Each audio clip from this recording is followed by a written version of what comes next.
And I call the member for Lalor. I move the motion relating to cash in the terms in which it appears in the notice paper.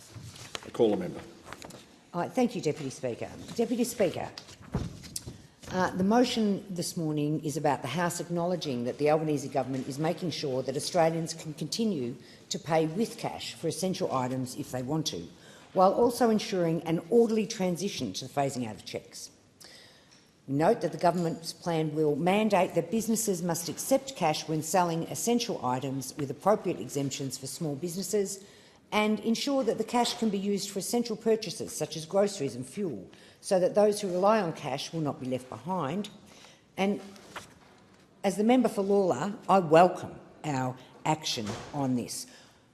And we're acting because of what we know. We know that around 1.5 million adult Australians rely on cash to make more than 80% of in-person payments. 80% of payments, and 1.5 million Australians. However, we also know the number of businesses refusing to accept cash is growing as cash use in Australia declines.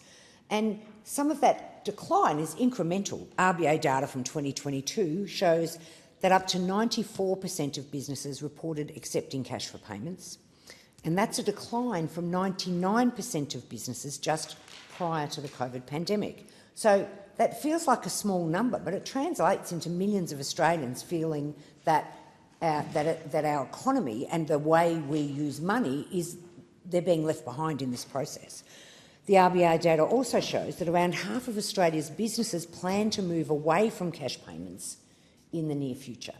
All of this means that we can, as all of us members of parliament, we can see that this is going to make some Australians very nervous, particularly where they're accustomed to using cash and they have faith in a system that they've known. We know that the demography here is that older Australians are those more likely to be concerned about this and less likely to have moved into non-cash arrangements in their personal lives. So in my electorate, that's 17,000 pensioners, if we look at those in that older category, and I believe that they deserve the right to be able to depend on cash, and the Albanese Labor government will ensure that no one is left to fall through the cracks by implementing action to ensure that people can use cash for their purchases, particularly for essential purposes. We know there's a place for cash in our society, and we can't deny older Australians this right. The announcement has been well received, both community groups and businesses, as well as individuals who simply prefer using cash in their transactions.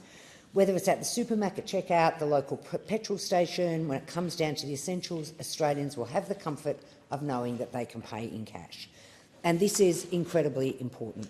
And we're doing this work to ensure that people in low-income or disadvantaged communities who often face barriers to accessing digital banking, we're making sure that cash is available for them and available for use.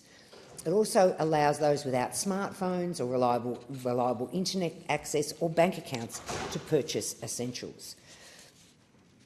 If a storm hits, if we cut off the power, or power gets cut off, if a bushfire breaks out, and we have to force families to evacuate, telecommunication lines fail, leaving people without access to the banks.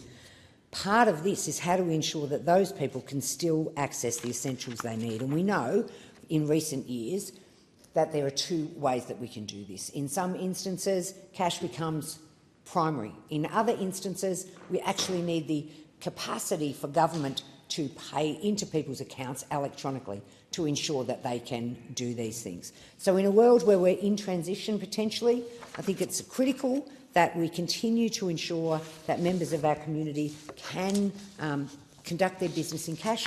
Currently, there's not a legal requirement for businesses to do that. We're going to work through a consultation process, get the settings right and bring this before the House as soon as is practical to ensure that businesses have clarity about the future, but that we're looking after those people in our communities who want to be able to use cash for their essentials, who deserve to be able to use cash for their essentials, and who should be able to rely on a government to make sure that's possible into the future. Thank you, Deputy.